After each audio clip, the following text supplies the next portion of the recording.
Buenas tardes, profesor Luis, ¿cómo se encuentra? Buenas tardes, Erika. Pues con mucho gusto de compartir aquí estas notas sobre la narrativa de México. ¿En qué ciudad te encuentras para todo nuestro público? Estoy transmitiendo, bueno, estoy comentándoles, hablando desde Guadalajara, México. Yo sé que los que se conectan lo quieren conocer más, también quieren conocer su trabajo, pero empiece por contarnos sobre su trayectoria, es docente, investigador, escritor, cuéntenos un poquito más para conocerlo. Bueno, sí, soy profesor, profesor e investigador en la Universidad de Guadalajara, donde ya desde hace varios años estoy desarrollando una investigación sobre la narrativa gay mexicana de los siglos XXI. También tengo 2 libros de cuentos publicados. Uno se titula Damas y Caballeros y el otro, el más reciente, de hace 2 años apenas, que se llama Personas Indeseables. Y pues eso a rasgos lo que hago, lo que desarrollo tanto en la academia como en el aspecto creativo. Muchas gracias, doctor Luis. Doctorado, ¿cierto? Doctorado en literatura, le puedo decir doctor. Sí, sí, sí, sí, Usted sí sí, es claro que doctor sí. con todas las Sí, letras, tengo, porque sí, he hecho desde la licenciatura, maestría, doctorado, es en lo que he llevado mi investigación sobre ese tema. muy juicioso. Qué bueno hoy compartir hoy con usted. Uno de los sueños, cuando nació Biblioteca Diversa, ya cumplimos 6 años acá en la ciudad de Medellín, aparte de difundir los autores locales, es también conectarlos con los autores de Latinoamérica. Entonces hoy se cumple ese sueño al lado de Crónicas de la Diversidad Perú, con el profesor o profe, como le decimos aquí cariñosamente, el profe Luis Martín, que es un honor tenerlo acá, porque uno de los sueños es eso, la investigación. Dónde está la narrativa o la historiografía de la narrativa latinoamericana con temática lésbica, trans, gay, de las disidencias sexuales, porque somos y existimos y la literatura es tan diversa como la vida misma. Entonces, sin más palabras, los dejo con el tema de hoy. Muchas gracias a los, las y les que se conectan. Luis Martín, la pantalla es toda suya. Muchas gracias por esta intervención. Recuerden ir dejando las preguntas y comentarios para que al final el profe Luis Martín pueda dar respuesta en alguna de ellas. Muchas gracias, Luis. Adelante. Muchas gracias. Bueno, pues muchas gracias a quienes estén viéndonos. Bueno, empezamos. La representación de los hombres homosexuales en la narrativa mexicana, pues ha tenido, como imagino que es en las literaturas de todo el continente, ha tenido un desarrollo un tanto errático. Para esta revisión que haré hoy, estoy proponiendo una división en 3 periodos para revisar estas obras. 3 periodos de extensión muy irregular, como veremos enseguida, y que corresponden a cambios importantes que se han dado en esta representación que se hace en la narrativa mexicana de los personajes de los hombres homosexuales. Bueno, pues empecemos. Aquí está el primer periodo que propongo. Ahí lo pueden ver. Son casi 8 décadas, de 1901 a 1978, y le he puesto ese título a este periodo porque de alguna manera corresponde a esas 2 imágenes que fueron las preponderantes en este periodo. Por un lado, la imagen del hombre homosexual como se nombra, como se dice en México, de joto, eran jotitos, eran hombres que tenían una peculiaridad, que eran bufones de los demás pobladores de su entorno, es decir, servía nada más como una manera de burla, de aprovecharse de ellos. Y también la otra imagen que predominó en este periodo es la del hombre atormentado por su propia condición sexual. un hombre, personajes masculinos que vivían atormentándose y sufriendo todos los estragos del bullying, de las burlas, incluso hasta de su propia familia. Entonces, bueno, pues empecemos con este primer periodo. Y empezamos con un suceso muy sonado en el contexto cultural mexicano, que es el baile de los 41. Enseguida explicaré cómo es. Acabamos de ver una imagen de José Guadalupe Posada, que tal vez es una de las imágenes más icónicas, la de la calavera Catrina. Podemos pasar a la anterior, por favor. Ahí está. Es una imagen icónica de la cultura popular mexicana. Era José Guadalupe Posada, era un grabador que vivía en el interior en el país, perdón, y él en esa época, como estaba un poco, no había tanto desarrollo en la cuestión del periodismo, entonces una práctica que se hacía, que muy usada en la capital del país, eran hojas sueltas donde se retomaba algún suceso para provocar el morbo de la gente, asesinatos, robos, desapariciones, y se vendían de manera unitaria por la calle. José Guadalupe Posada era el encargado de hacer imágenes para estas hojitas, y bueno, aquí tenemos una imagen que, como decía, es icónica en el trabajo de José Guadalupe Posada, que es como una imagen muy, muy fuerte dentro de la cultura popular aquí en México. Bueno, él aprovechó un suceso que se dio en 1901, recién inaugurado el siglo, que lo conocemos como los 41 maricones. Aquí, como pueden ver, en esta época, en estos días, en noviembre, aquí como dice el 20 de noviembre de 1901, la policía recibió una denuncia de varias personas donde señalaban un domicilio donde se estaba llevando a cabo pues una orgía, era una bacanal. La policía llega, irrumpe en la fiesta y descubre que estaba compuesta esa fiesta por puros hombres, la mitad de ellos vestidos de mujer y la mitad de ellos vestidos de hombre, conviviendo en un baile pues muy felices. Eran parejas, eran solamente parejas las que participaban, pero de ahí, de ese hecho, esa cifra de 41 se convirtió en un sinónimo, en un eufemismo para llamar de manera despectiva a un hombre homosexual. Aprovecharon, aquí está una imagen de cómo eran estas hojitas que se repartían en la calle, aprovecharon este suceso José Guadalupe Posada y las demás personas encargadas de elaborar estas hojas, obviamente sabiendo que eso llamaría poderosamente al morbo de la población. Entonces hicieron una imagen alusiva y le acompañaron algunas estrofas de las que tenemos aquí. La siguiente imagen, por favor.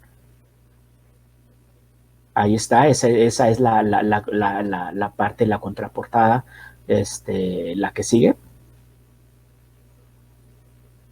Ahí tienen ya una imagen así un poco más amplia donde se puede observar cómo era prácticamente una caricatura del suceso, cómo retrata a la concurrencia los hombres que llevan vestidos femeninos y los que iban vestidos de hombre, como se menciona en los versos.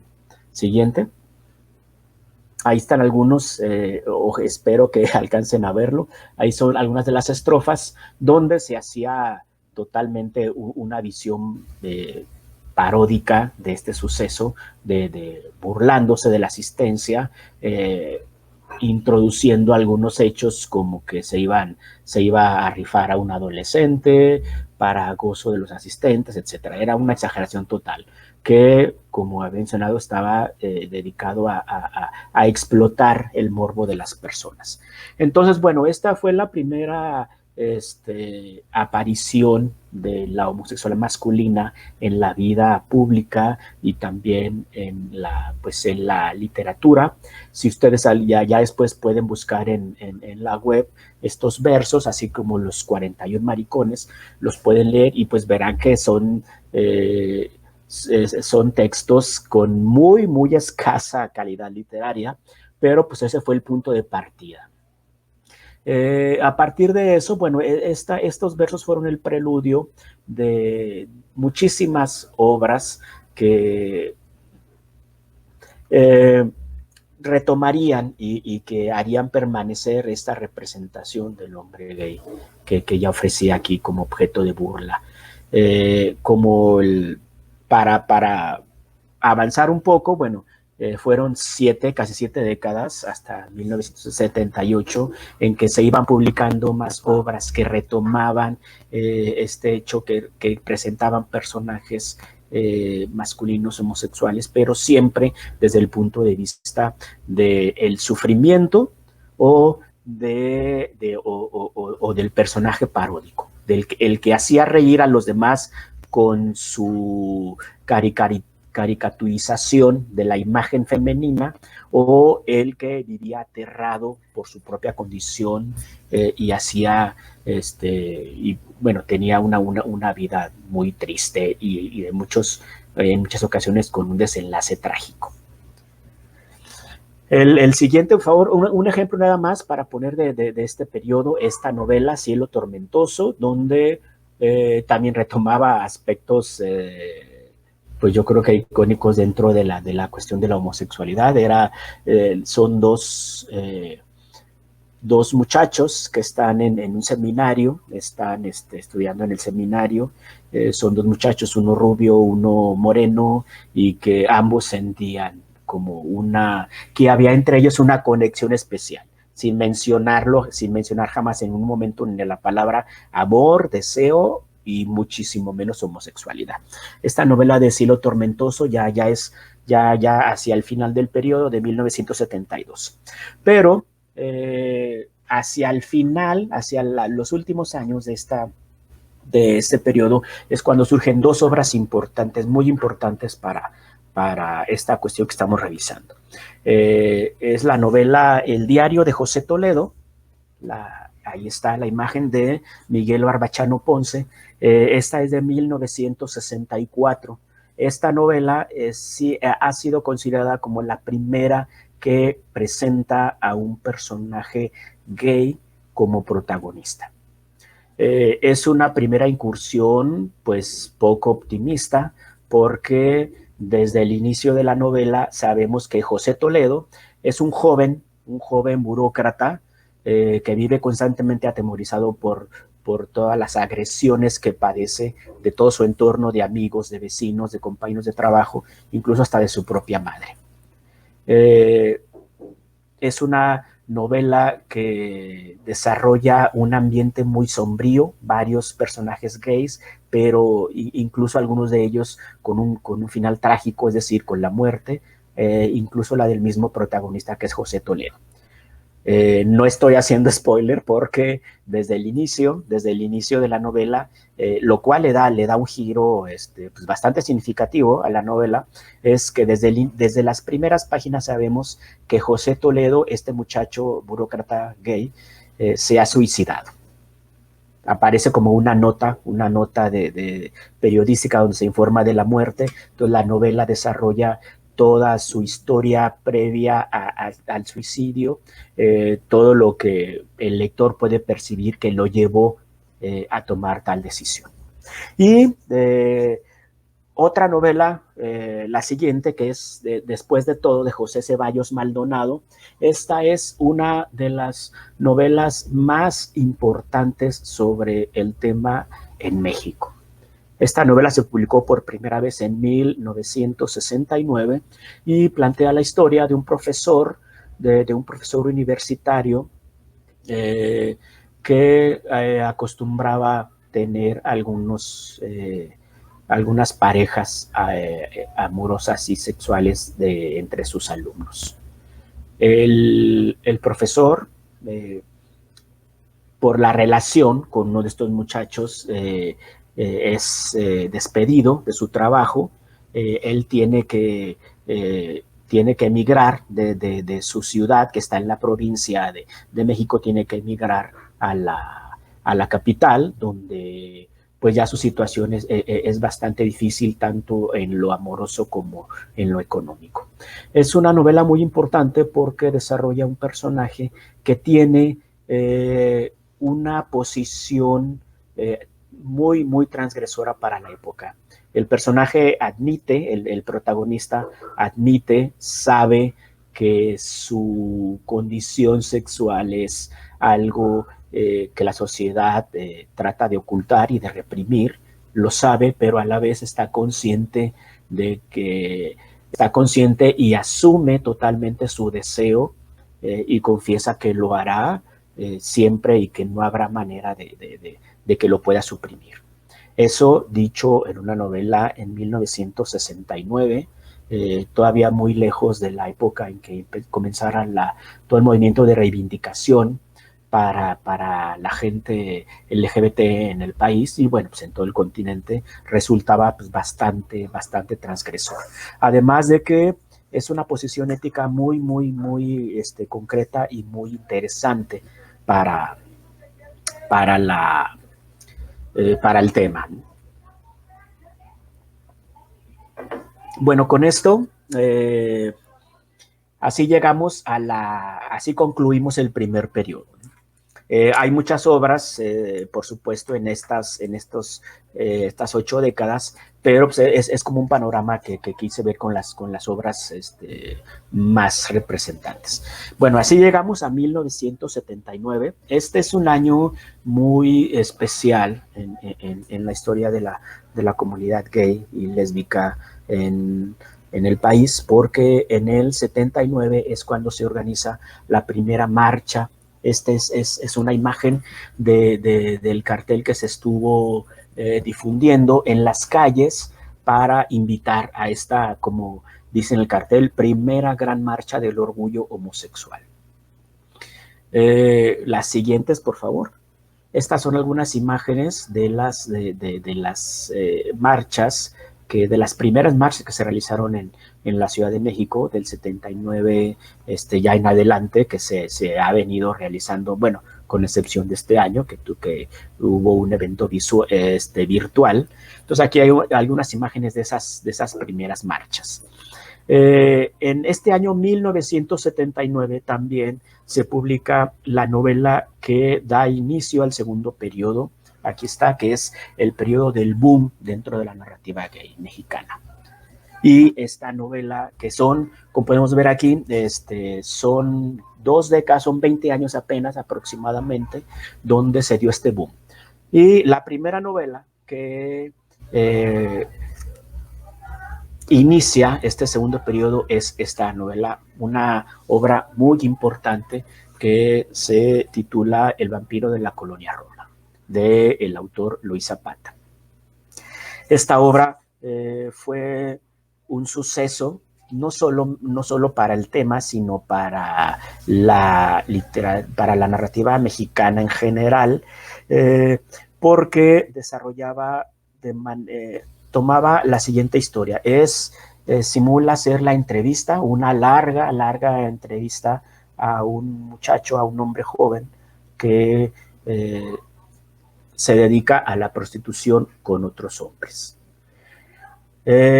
Fue una obra polémica por varias razones. Primero por el tema, porque lo retomaba de manera muy desencubierta, y también porque por primera vez en la narrativa mexicana se retomaba a un personaje gay que rompía con esas representaciones anteriores. Es decir, ya no era ni el hombre afeminado chistoso que provocaba la risa de los demás, ni el hombre atormentado, sino que es un hombre joven que se dedica a esta labor y que vive su sexualidad de la manera más desenfadada y gozosa. Se sitúa en esta novela en puntos muy específicos, reales, de la Ciudad de México.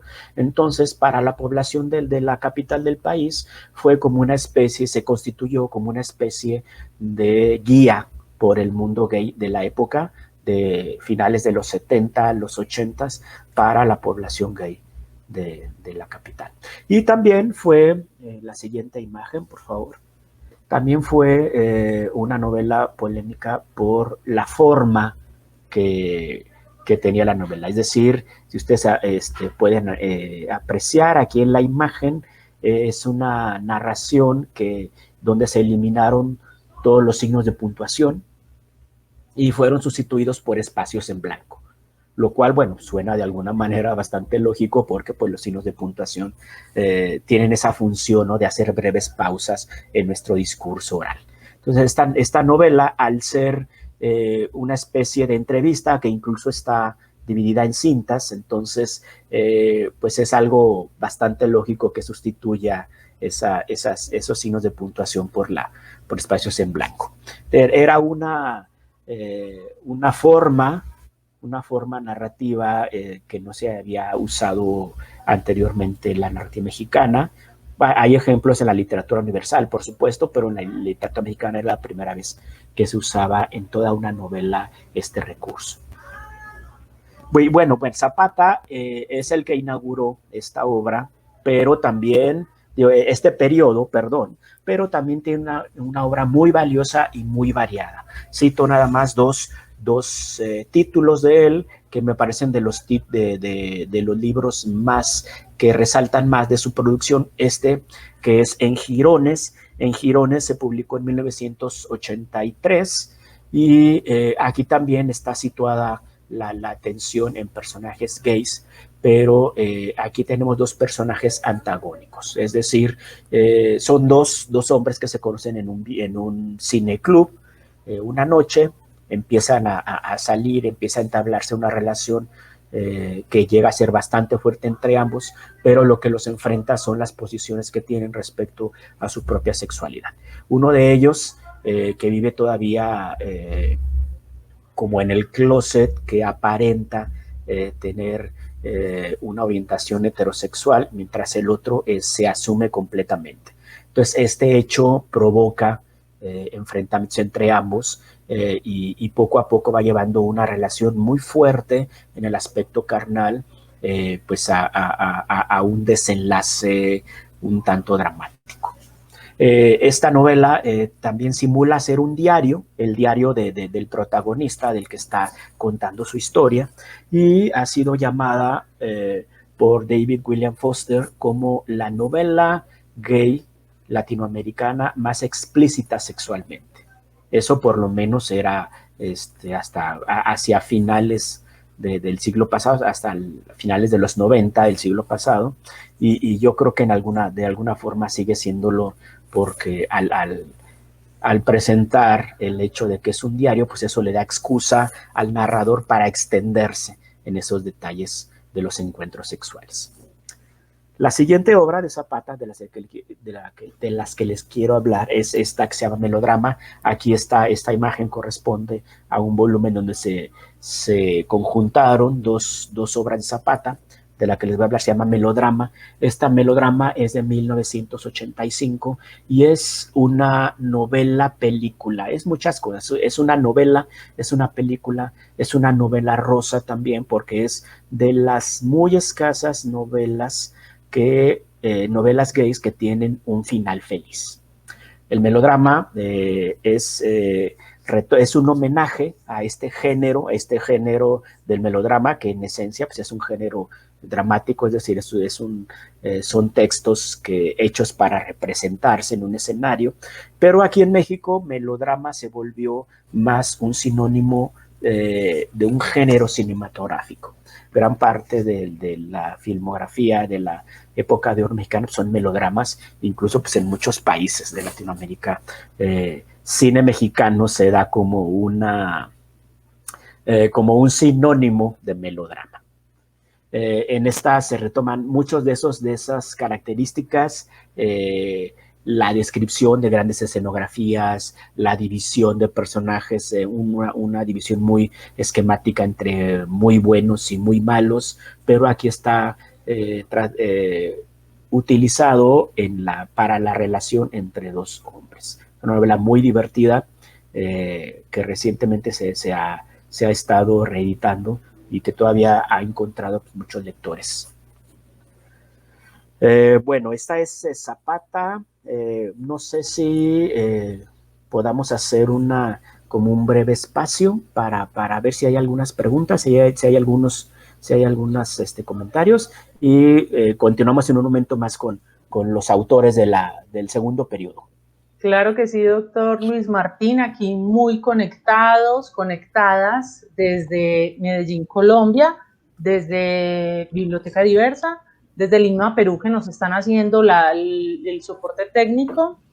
Gracias a todos los que se conectan, los que comentan. Hay mucha gente desde El Salvador nos están viendo. Recuerden que estamos en esta charla que se llama Panoramas de la narrativa gay en México. A partir de ella se pueden hacer otros análisis comparativos sobre lo que se ha escrito en Colombia, en Perú, en Chile, en Argentina, en todos nuestros países latinoamericanos de habla hispana. Y es muy interesante. Si ustedes conocen más títulos, los pueden ir poniendo ahí en los comentarios. Si tienen preguntas, para que al finalizar, por ejemplo, hay uno que pregunta que se ha buscado y que no se consigue. Entonces, ahorita una de las preguntas sería, ¿se consiguen en físico? ¿Se consiguen en formato digital?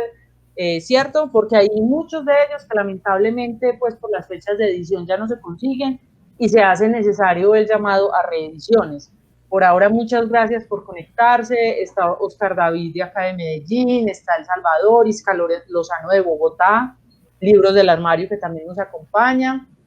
Darle otra vez las gracias al profe Luis Martín, porque toda esta información nos sirve. Estamos haciendo un panorama de la narrativa y también estamos hablando de la vida misma, cuando hablabas de las marchas del orgullo.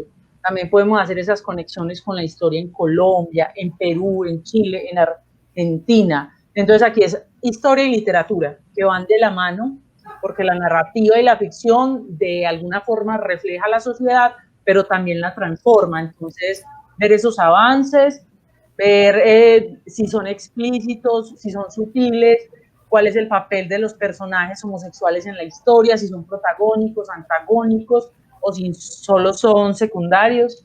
Entonces, esto es todo lo que hemos logrado ver en esta narrativa, en este panorama que nos ha pintado Luis Martín a través de sus investigaciones año tras año. Recuerden dejar sus comentarios. Hay saludos, César Augusto, José Valadez, Santiago Zapata desde el Voluntariado Diversa de aquí de Medellín, Colombia, Gustavo Ochoa, historias Arsenocoitay y Malacoitay, no sé si lo digo bien. Entonces, por favor, Luis, siga con su presentación. Muchas gracias. Muy bien. Bueno, pues continuamos. Al final es cuando ya podremos dar respuesta a estos comentarios, a estas solicitudes que están haciendo todos quienes nos están viendo, ¿no? Bueno, entonces continuamos con el segundo periodo. Como ya les recuerdo, es de 1979 a 1999, son 20 años, 2 décadas. A partir de Zapata, a partir de la novela de Luis Zapata, del Vampiro de la Colonia Roma, él marcó una ruta muy poderosa que siguieron varios escritores, ¿no? Y a partir de eso, por eso tituló este periodo como el boom de la narrativa gay, porque a partir del Vampiro de la Colonia Roma fue que muchos otros escritores se atrevieron a retomar esa línea ya presentada por Zapata. Algunos ya habían hablado de este mismo asunto, otros lo hacían por primera vez, pero pues siempre siguiendo como el camino que ya había trazado Luis Zapata. Y de esta manera, pues vamos a recordar algunos otros escritores de este segundo periodo. Por ejemplo, está José Joaquín Blanco, cuya imagen aquí vemos de un libro un libro que reúne varias crónicas que se llama Función de Medianoche. José Joaquín Blanco es una figura importante dentro de la narrativa dentro de la literatura mexicana. Él ha publicado narrativa, poesía, teatro. Él es un estudioso de la literatura mexicana también, de siglos anteriores, y él, bueno, él también fue un protagonista y un integrante de este segundo periodo. Y podemos mencionar en primer este libro, como él decía, En función de medianoche, que este libro trae una crónica que fue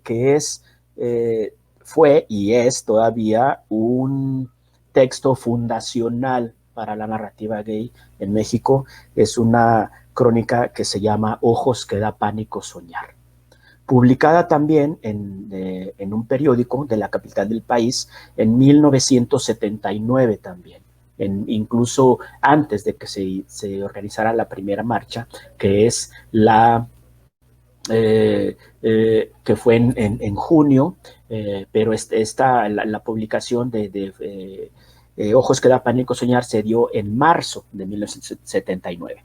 En esta crónica que publicó en el periódico José Joaquín Blanco, él alude a lo necesario que era en su momento asumir una identidad homosexual en la vida cotidiana para enfrentar todas las agresiones y todas las marginaciones que padecía la gente gay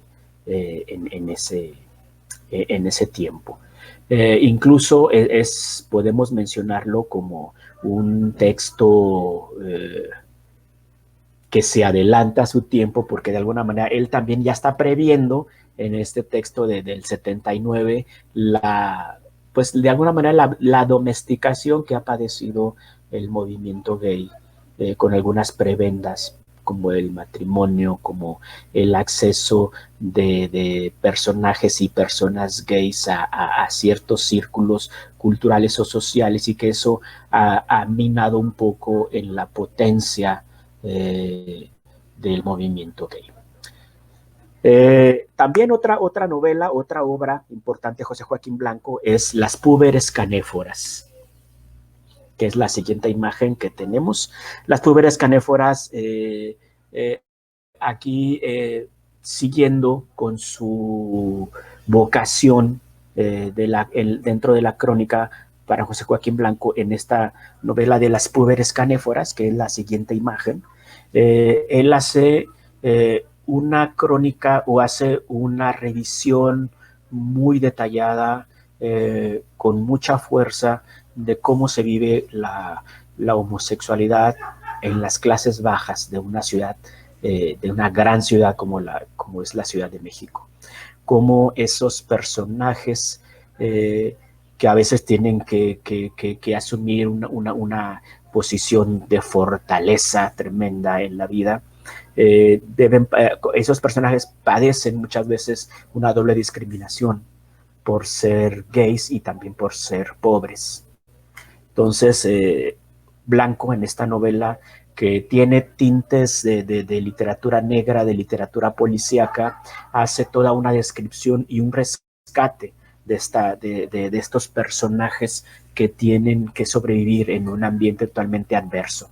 Retrata una ciudad de México oscura que se mueve irremediablemente por los bajos fondos, y es una novela que aún hoy, a casi 30 a 40 años de haberse publicado, esta novela es del 1983, todavía tiene mucha vigencia y es una novela pues, muy interesante, ¿no? También tiene un poco de metaliteratura, porque es una novela que se está escribiendo en el momento en que la estamos leyendo, de manera que pareciera que la novela es la que estamos leyendo nosotros lectores, es la novela que está escribiendo uno de los personajes. Entonces se va escribiendo al mismo tiempo que la leemos.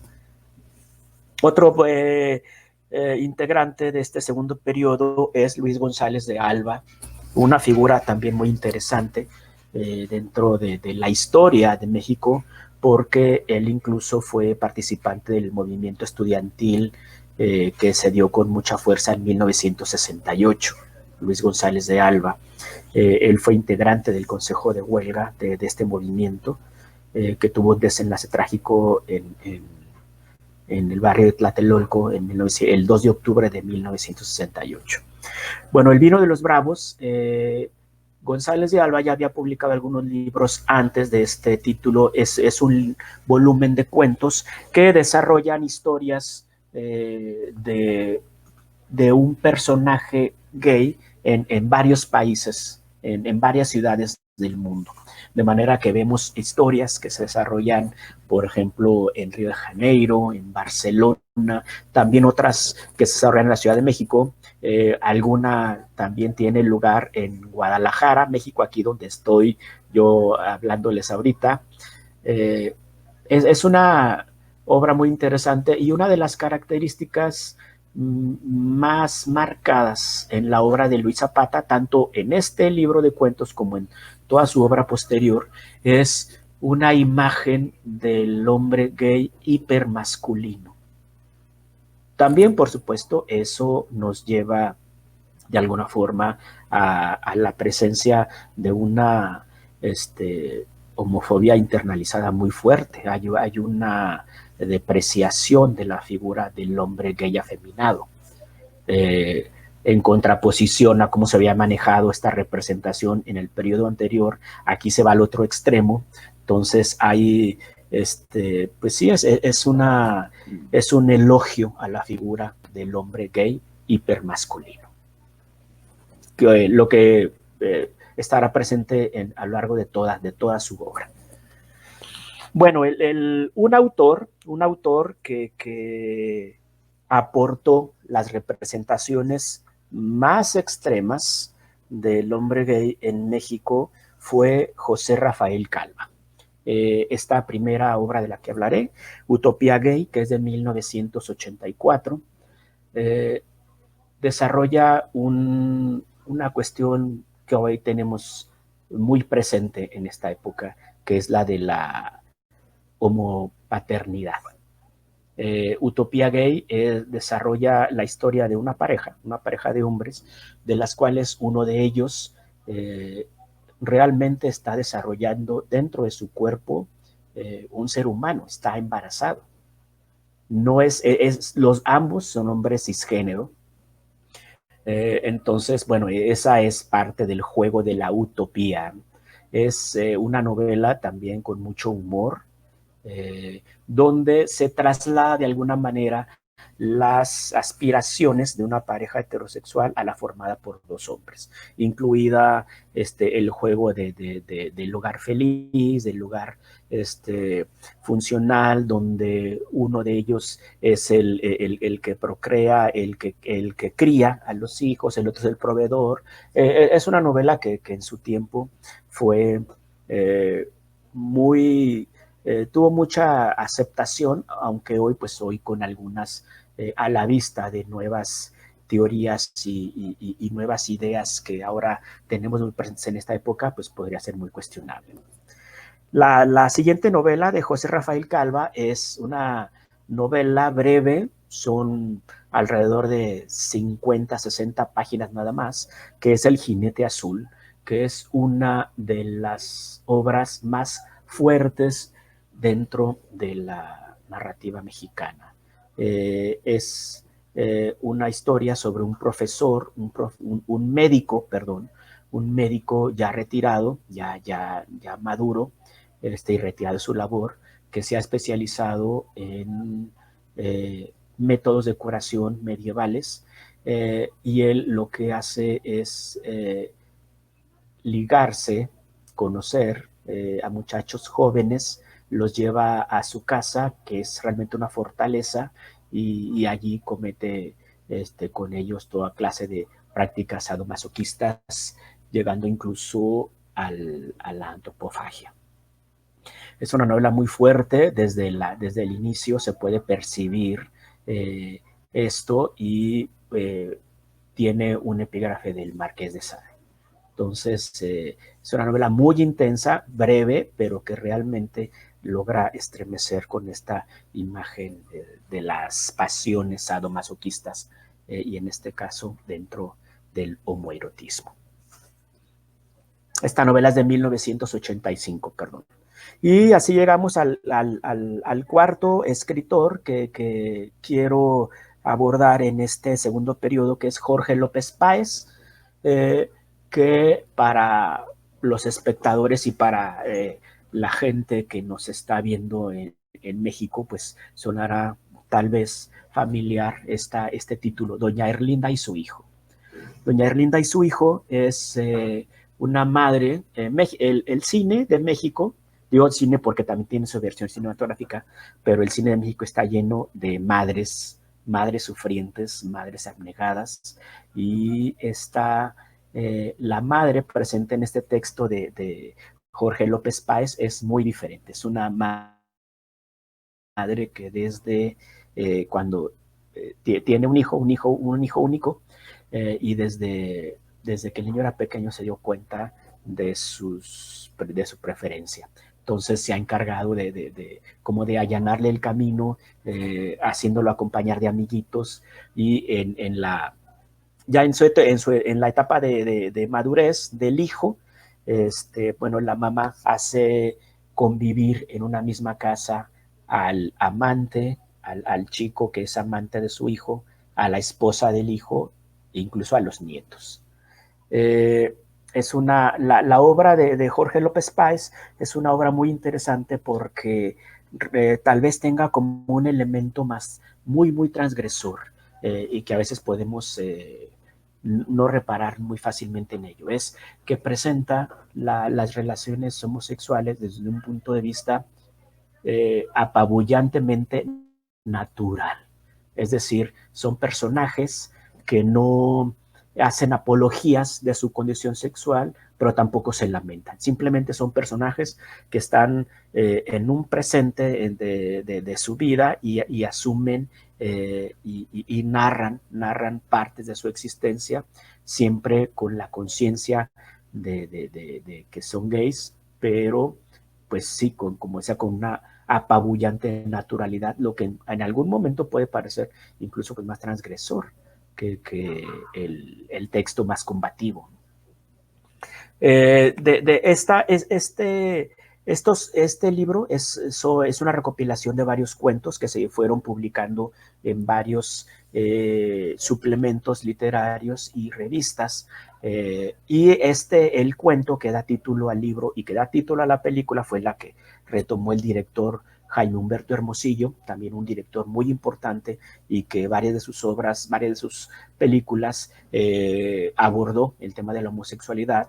Él tomó este cuento de Jorge López Páez y lo convirtió en película en 1985. Fue una película que tuvo mucho éxito en el circuito de cineclubs y de festivales gays en el mundo.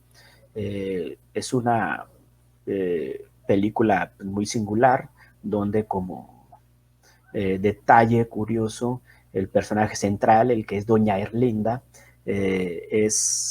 fue interpretado por la madre del famosísimo director mexicano, que es Guillermo del Toro.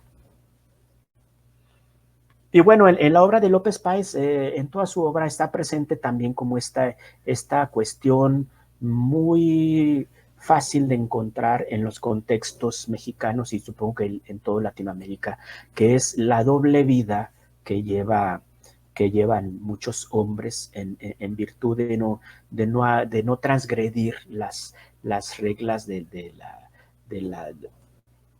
la buena sociedad, ¿no? en su entorno. Muchos hombres que asumen su deseo homoerótico, pero también deben aparentar ante los demás como una situación o una posición heterosexual, que incluso se casan muchos de ellos.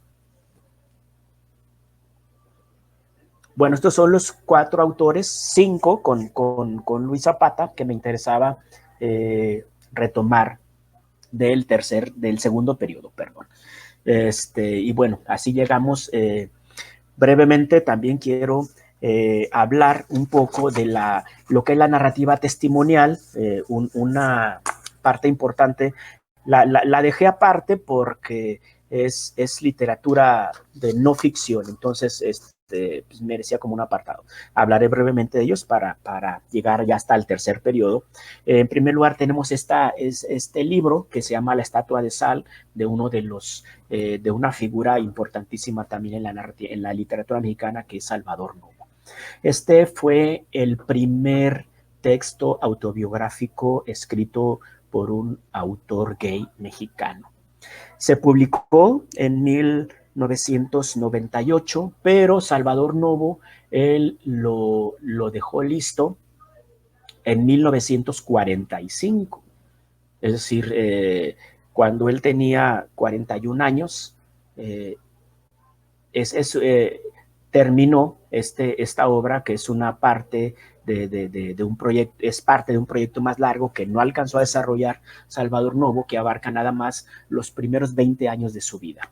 Entonces, es el relato muy honesto, muy franco de un hombre gay que despierta a su deseo, a su sexualidad en los años 20, la década de los 20 del siglo XX en la Ciudad de México.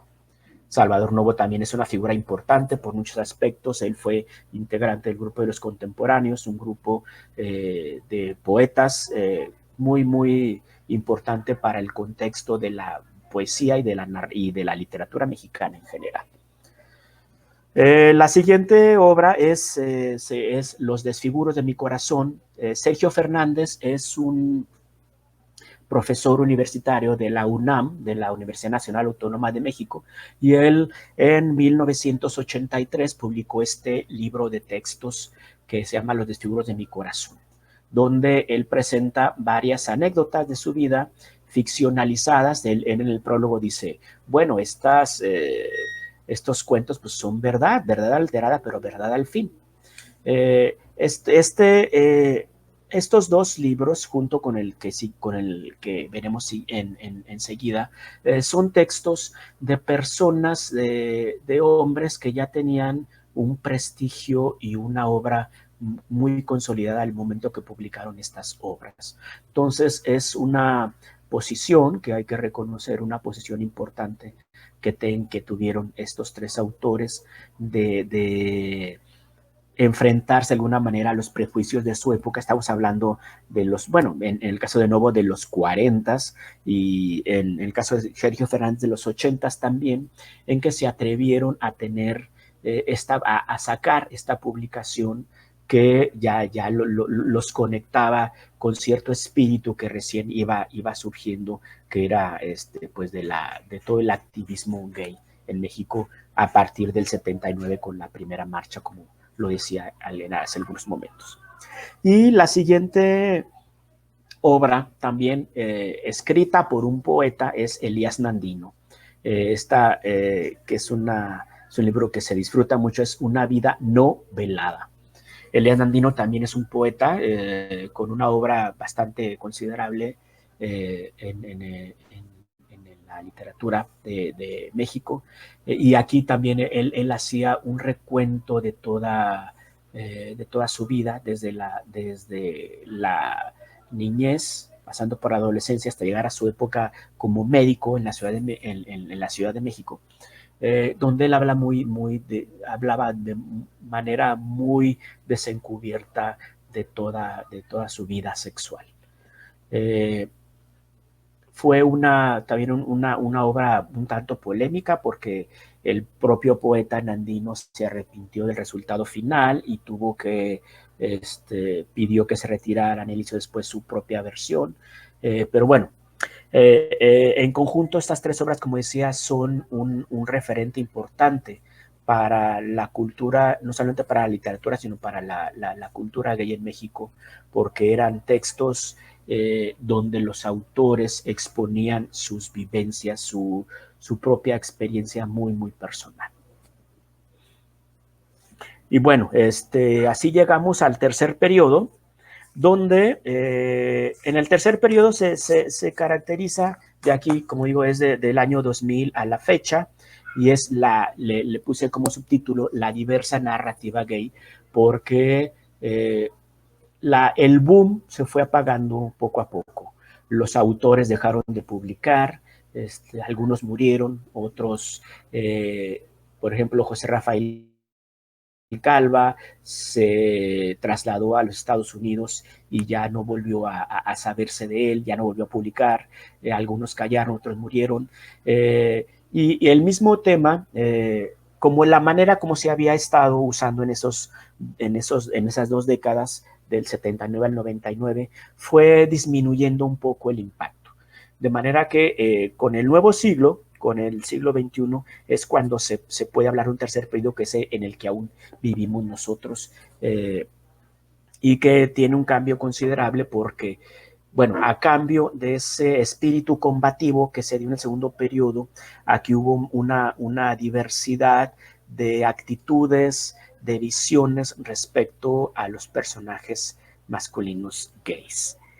Y uno de los puentes entre el segundo y el tercer periodo es precisamente la obra de Joaquín Hurtado, esa que se llama Crónica Cero, cero con S porque se refiere a ser cero positivo. Es una recopilación de crónicas donde él habla de un asunto muy poco explorado en la narrativa mexicana. Sí se había retomado anteriormente, pero él lo hace de una manera magnífica, que es la pandemia del SIDA. Joaquín Hurtado, él fue un gran activista en su ciudad natal, en Monterrey, aquí en México. Él fundó y trabajó en varios grupos de lucha contra el SIDA, y a mediados de los 90 él mismo supo que era seropositivo. Entonces esto fue un golpe, un impacto fortísimo para él, y se dedicó a estar publicando cada semana en un suplemento del periódico La Jornada, suplemento Letra S. Comenzó a publicar crónicas porque decía que esa fue la única salida que podía dar a todo ese mundo que se desató en su interior al saberse seropositivo. Es un libro, sin duda, es uno de los testimonios más importantes en Latinoamérica en cuanto al SIDA. Es un libro que recupera no solamente su propia experiencia, sino la voz de otras muchas personas alrededor de él, que conoció a través de los grupos vecinos, amigos, que padecieron toda esta incomprensión y toda esta marginación que tuvieron los enfermos de SIDA en los 80 y 90 aquí en México. Es un libro tremendo, muy sensible, son textos breves, con un rigor estilístico muy importante, que pueden impactar mucho también a los lectores. Y bueno, este libro de Hurtado, que sirvió como de puente, como decía, entre el segundo y el tercer periodo, porque Hurtado conecta cronológicamente tal vez con la generación anterior, pero se abría el panorama de la narrativa gay a un nuevo ámbito y tremendo asunto que era la pandemia del SIDA. Y bueno, después de Joaquín Hurtado, Un día nublado en la Casa del Sol es una obra de teatro que fue la primera que abordó el tema del SIDA, como les mencionaba. Esto fue en 1995. Una obra de teatro que tiene que ver con la historia de una pareja serodiscordante, donde pues, obviamente nada más uno de ellos es seropositivo, y cómo ya en los 90 se hablaba de esto y cómo había que resolver estas cuestiones de enfrentamiento, incluso desde lo más íntimo, desde lo familiar y de la pareja, hasta ya contextos mucho más amplios. Y bueno, después de Hurtado, que ya estamos en pleno periodo, tercer periodo, estas son libros que retoman aspectos muy, muy diversos referente a la pasión homoerótica. Por ejemplo, está esta novela, una novela muy poco conocida en México, pero muy interesante, que se llama Toda esa gran verdad, del autor Eduardo Montaner. En esta novela se presenta a un muchacho que ya ha dejado atrás toda esta cuestión de preocupaciones, de autorrepresiones. Él asume su deseo homoerótico, y más bien sus inquietudes y su incertidumbre va dirigida a saber cómo va a resolver cierto fetiche que él tiene y que se puede apreciar ahí en la portada, que es un fetiche que tiene el muchacho por las botas de hule que se usa en la empresa ganadera.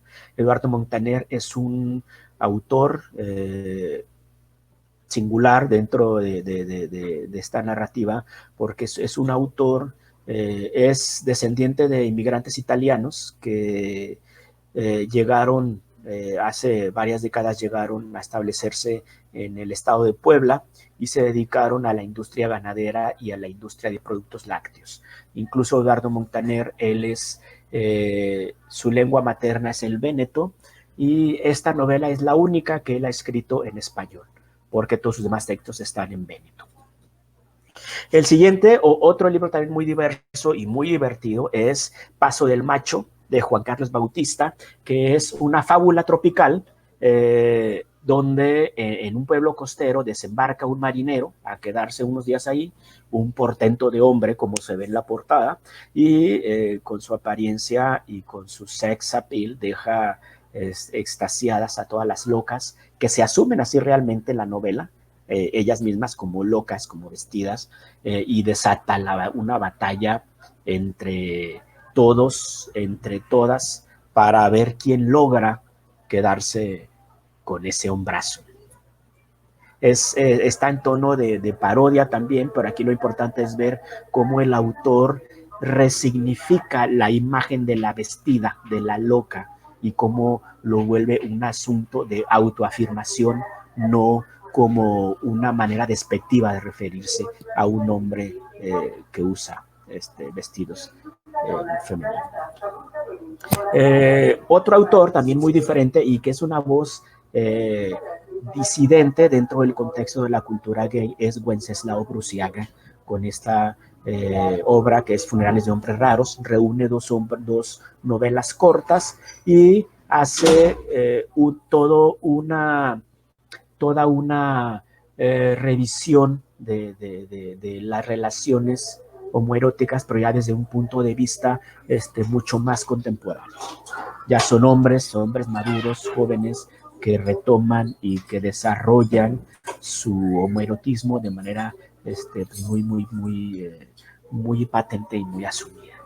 Decía que es una voz disidente porque es una voz, bueno, necesaria también en el contexto de la cultura y en México, porque él siempre es muy crítico respecto a todos los dinamismos, a todas las maneras de relacionarse de toda la comunidad gay, y tiene colaboraciones, columnas semanales muy interesantes donde aborda sucesos y temas de la cultura mexicana en general. Y bueno, pues ya para terminar, solamente mencionar algunas obras que se publicaron hace 2 años, en el 18 y 19, que me parece son algunos de los autores que están desarrollando lo que es la literatura gay en México, y son obras muy buenas que además yo creo que nos pueden dar la pauta para saber que sus autores nos van a dar otras excelentes obras en un futuro.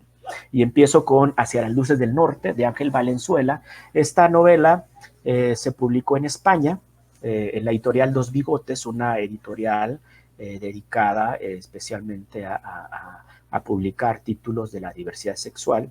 El autor es mexicano, Ángel Valenzuela, y en estas novelas que se han publicado a partir del 18 y 19, si era el año antepasado y el pasado, ya es más patente esa diversidad de concepciones y de actitudes acerca de la homosexualidad. En esta novela, el protagonista tiene un amigo que se va a casar con una mujer. Entonces el amigo lo invita como último viaje de soltero, invita al narrador de la novela a hacer un viaje en auto desde el norte de México hasta Canadá para ver la aurora boreal. Entonces es una especie de road movie la novela, y en el camino pues sucede muchas cosas entre ambos. Se da un acercamiento mucho más patente entre ambos amigos, y bueno, ya les cuento más porque después les cuento el final.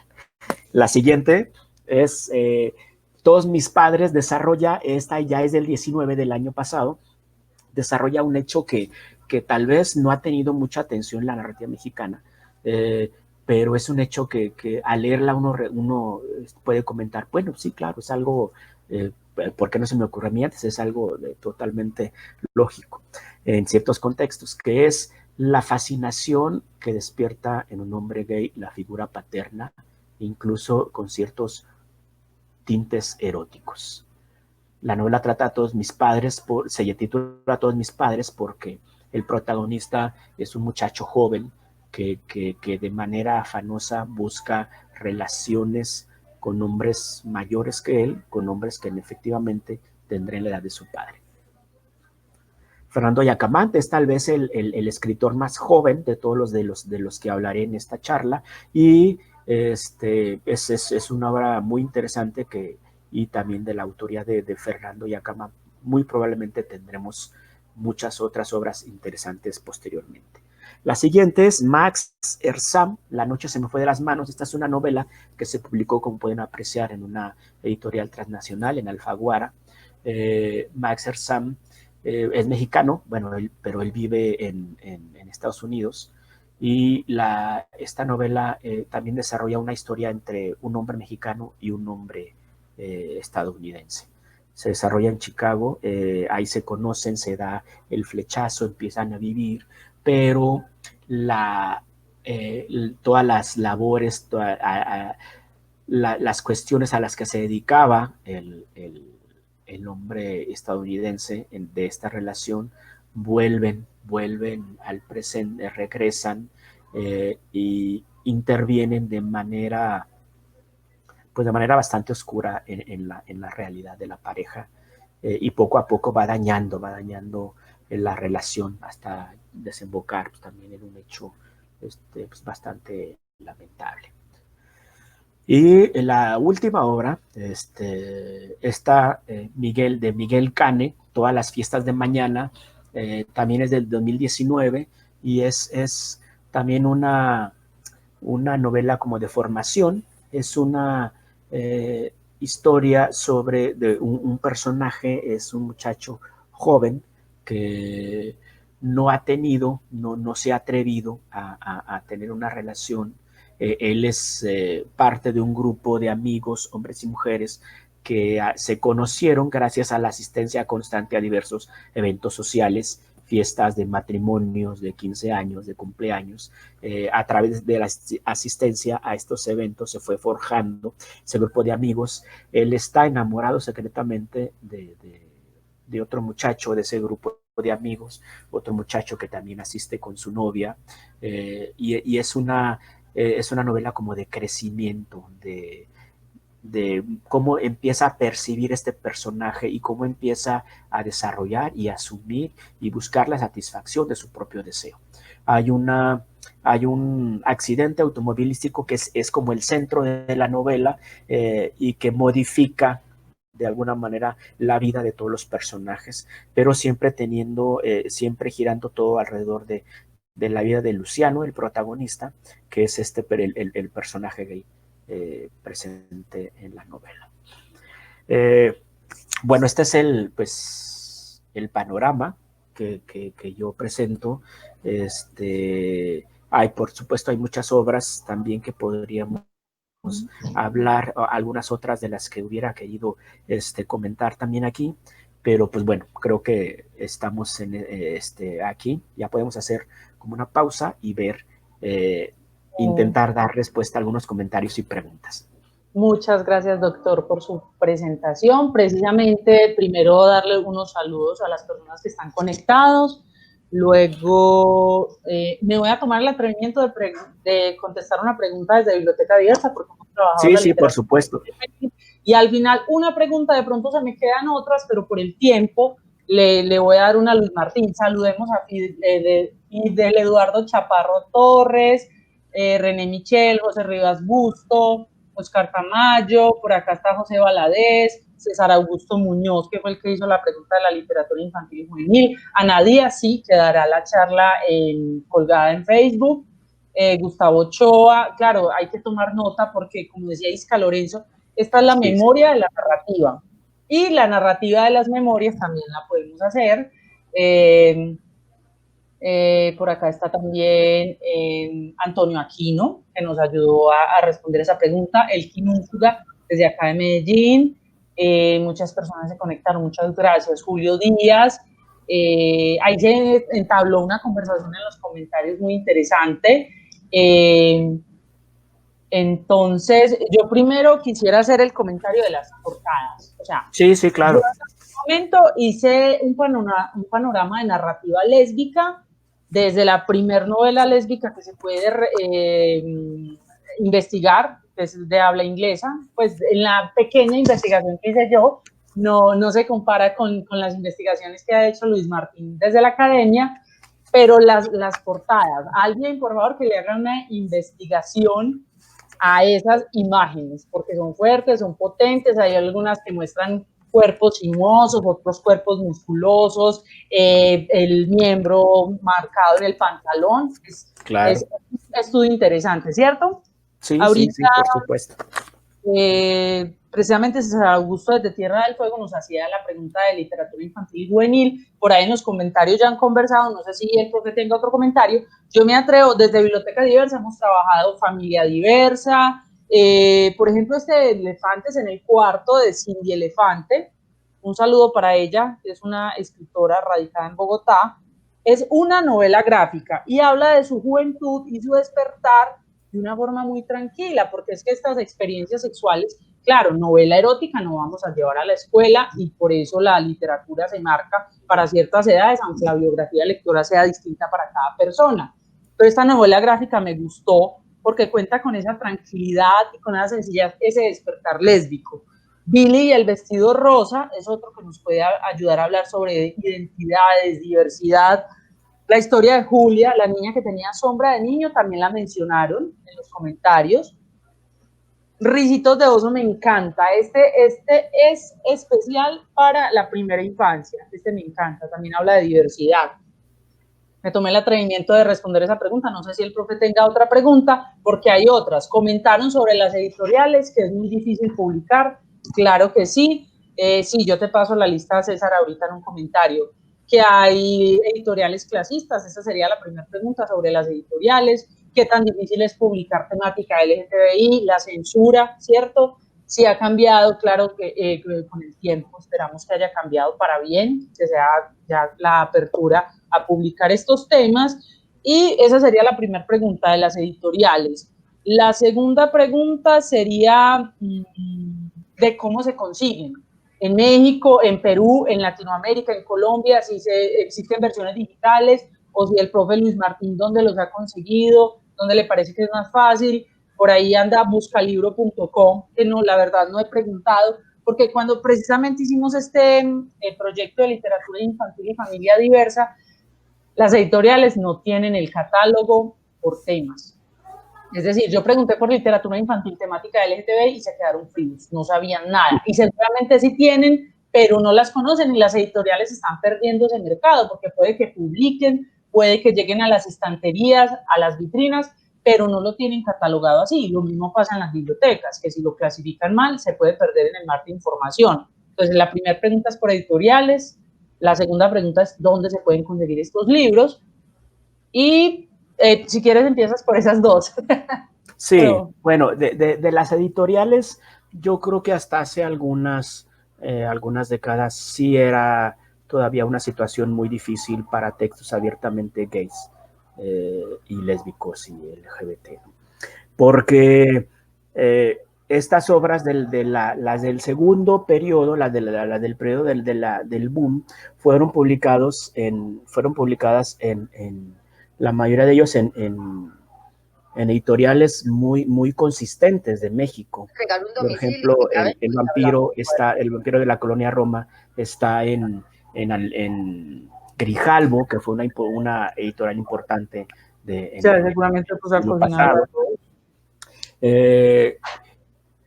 Y yo creo que sí ha cambiado mucho la situación respecto a las editoriales. Ahora ya hay más apertura. También ya sabe, yo he platicado con algunos editores y perfectamente perfectamente saben que hay un mercado muy fuerte consumiendo estas publicaciones. Entonces yo creo que sí hay más apertura, aunque sigue siendo todavía teniendo un poco de dificultad, pero ya mucho menos. Incluso yo mismo como creador, cuando quise publicar mi primer libro sin algunas dificultades, esto fue en los 90 todavía, con mi primer libro, entonces sí hubo así como un poco de dificultad. Pero yo creo que es que ha tenido una evolución muy fuerte en este aspecto. Me refiero a las editoriales que publican ficción, ¿no? Que es el asunto central, el corpus central de la investigación, de lo que he presentado aquí. Entonces, sí, yo creo que sí ha cambiado mucho la posición de las editoriales. Pues acabamos de ver también editoriales como Alfaguara, una editorial transnacional que publica sin ninguna cuestión, sin ningún problema, títulos de literatura gay. Y también pues la gran ayuda que representan y que dan las editoriales independientes, ¿no? Como estas obras, esas últimas que publiqué, de las que hablé, la de Fernando Yacamán, la de Miguel Cane, la de Ángel Valenzuela, son editoriales independientes que están publicando este tipo de obras. Y también cómo conseguir los libros. Bueno, desgraciadamente, bueno, los libros, los más recientes, de los últimos que hablé, pues se pueden conseguir fácilmente. Se pueden pedir a España, la editorial, o incluso algunos tienen ya también su versión en digital, en ebook, pero por lo menos de la primera y gran parte del segundo periodo, de las obras que hablé, incluidas en estos dos periodos, en estos dos primeros, sí es difícil conseguirlos, porque algunos se publicaron en editoriales que ya no existen, que no se han vuelto a reeditar. Yo mismo con unos amigos hace algunos años hice como un esfuerzo por crear una editorial que se dedicara solamente a publicar textos de la diversidad sexual. Quisimos publicar uno de los textos de los que hablé, que es Después de todo, de esta novela maravillosa que les comentaba, y no llegó como a un acercamiento con los herederos del autor. Entonces, son obras que es difícil conseguir, que hemos estado consiguiendo y revisando pues a través de contactos, ¿no? Entre mismos académicos y lectores, pero no son obras realmente que fácilmente se puedan ir a conseguir en una librería y que así a la primera vez que vayas lo puedas localizar y lo puedas adquirir. Listo. Y ¿Había agradecerles otra a todos. pregunta? Sí, la última pregunta es que se nos fue el tiempo porque cuando uno se divierte y el tema está Sí. tan interesante, pero agradecerles a todas y a todos los que se han conectado. Voy a dar otros saludos y ya la última pregunta. Okay. Espérame, ya te digo por acá. Bueno, mientras pregunta de había René una que Michel. dijeron cuál era el género más recurrente en la literatura gay, es la Esa es la que narrativa. te voy a hacer. Dentro de la narrativa Novelas, homosexual masculina. primero las novelas, Narrativa. después los cuentos. Sí, narrativa, totalmente. Listo, porque, por ejemplo, cuando decimos la investigación de temática lésbica en Latinoamérica es muy poco. Por favor, si tienen información de publicaciones en Colombia, Argentina, México, Chile, me las mandan. Existe la falsa creencia de que las lesbianas somos súper bien en poesía, pero no tenemos narrativa. Y si hay temática lésbica en narrativa, hay que hacer el rastreo, la investigación, el panorama, así como el profe Luis Martín, el doctor Luis Martín hizo el trabajo tan importante. Se pueden hacer análisis comparativos y panoramas de los distintos países y de los distintos temas. La temática trans, yo sé que hay publicaciones, hay investigaciones, entonces vamos a hacer ese rastreo. Esa es una de las razones de esta red, para que sigan conectados, conectadas. Bueno, una última pregunta. ¿Qué tanto ha evolucionado el tratamiento de los personajes homosexuales en la narrativa mexicana? Sabemos que en el cine y la literatura anteriores a los 80 estos solían estar marcados por un destino trágico o hacia la marginalización. Sin embargo, ahora que las sociedades han mostrado algunos progresos, se ven personajes con mayor agencia, fortalezas y por ello de destinos diferentes. ¿Lo percibe así? ¿Qué opina Luis Martín, ya para cerrar con esta reflexión? Sí, sí, por supuesto, y la prueba de ello está en las 4 últimas obras de las que hablé. Es una representación del hombre gay totalmente diferente, totalmente alejada de los estereotipos que se habían manejado, totalmente alejada de esa imagen del hombre débil o el hombre apesadumbrado o el hombre que era como el bufón de la población. Sí, ha evolucionado totalmente, muy diferente, y si ustedes revisan estas obras, las más recientes de las que hablé, verán cómo hay personajes, hay una infinidad de masculinidades que están presentes en esas obras. Sí, por supuesto, sí se ha evolucionado, sí hubo una imagen muy estancada mucho tiempo, pero ya en los últimos años ha evolucionado muchísimo esta representación, por supuesto. Bueno, otra vez muchas gracias.